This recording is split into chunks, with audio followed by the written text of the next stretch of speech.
With this video, let's start developing our contact tracing app. And the first thing that we need to do is to come to the GitHub repository called contact tracing. So just come to this URL called github.com and then my username, which is chaudhrymanish8585/contact tracing.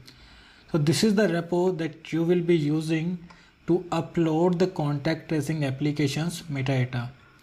So just scroll down and you will see the screenshot of this app, and if you scroll down further you will see a section called install object schema, and we are going to follow these steps to get the metadata of this application from the GitHub repo, and then we are going to push this metadata to our Salesforce org. If you remember, we already have a SFDX project called Apex Dev Sessions where we are going to practice our normal challenges, but for the contact tracing app we are going to create a new SFDX project and we are going to manage the contact tracing application development from that project. Before we follow these instructions, make sure that you have Git and Salesforce CLI installed in your operating system, and then only you can execute these commands. The first command says that we need to clone the schema metadata branch from this GitHub repo, and for that we need to run this command.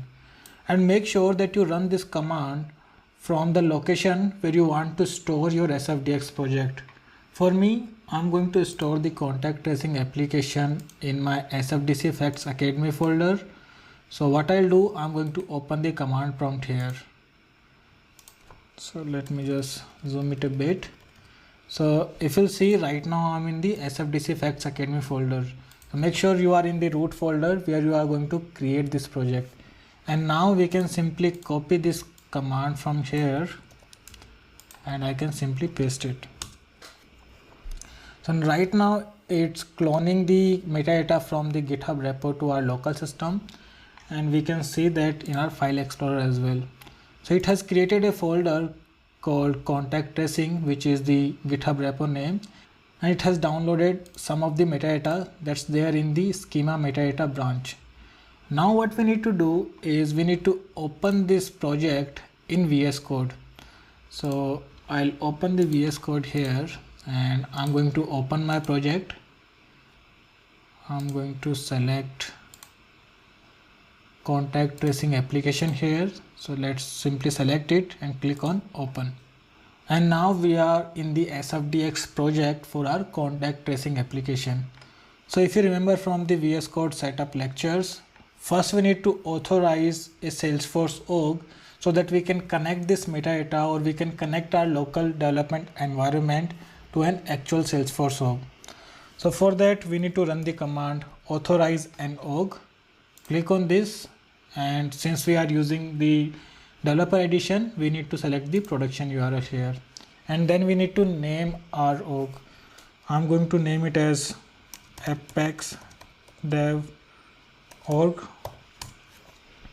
and this is going to open a new tab in your browser. Here make sure you provide the credential for your correct Salesforce org. For me, I guess it's dev training, and then you should be able to successfully authorize yourself against a Salesforce org. Let's go back to VS Code, and you should see a message or a notification that authorizing a Salesforce org was successful. So now we have connected our VS Code with the Salesforce org, and we should be able to deploy the metadata from our local project to the Salesforce org. So if you'll expand this folder, you would see that there are certain objects in it. So we'll have all the required objects here in our metadata so that you don't have to manually create these in your Salesforce org, and it should also have the page layouts and fields for those objects. So what we need to do now, we need to simply deploy this metadata to our Salesforce org, and we are already connected with our Salesforce org, which you can confirm from this SFDX config file where we can see the default username, or you can also see this in the status bar where the default org name will be shown. Now let's right click on this ForceF folder, and here you will see an option called deploy the source to org. So let's click on this, and this should deploy all the metadata to our Salesforce org.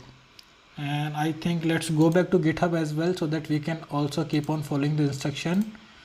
The second instruction was to open the terminal or the command prompt in the root folder, which we already did. The third step is to authorize a Salesforce org, which we already did using the command palette in the VS Code. If you do not want to use the command palette, then you can also run this command from the root folder of that project. The fourth step is to deploy all the metadata to our Salesforce org, which we already did using our VS Code. And we can see that our metadata is already deployed. Now we can open our Salesforce org using the command palette. So let's open Command Shift P, and here we can run a command called open default org, I believe this one, or you could directly click on this org icon here on the status bar. Let's check our fifth step, which says assign a permission set to the current user, and for that we need to run this command. So let's copy this command and let's go back to our VS Code, and here if you don't have this terminal window open, you can directly click on these icon, the problem icon here, and here you would see that there is a terminal window inbuilt in the VS Code itself, and here you can run your command that you just copied. So I'll simply paste it here and then I'll hit enter.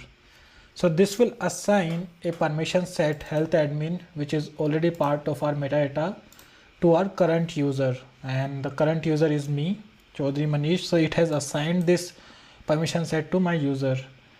And let's check the remaining steps. And the last step says that we can open our Salesforce org. So we already did, we already have our Salesforce org open here. And now we should be able to see the contact tracing application here. So if you click on this app menu, you can search for contact tracing app, and let's click on it.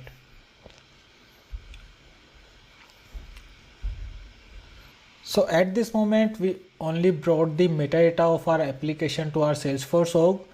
We did not include any of the Apex class that we are going to build further in this course, or any of the Aura components that we will be building. So it's just plain object metadata and the application metadata that we have brought to our Salesforce org. So follow these steps. If you get stuck somewhere, make sure that you follow this GitHub repo, and then you should be able to set up the contact tracing application in your Salesforce org. In the next video, I'll be presenting some challenges that we will be developing as part of this contact tracing application.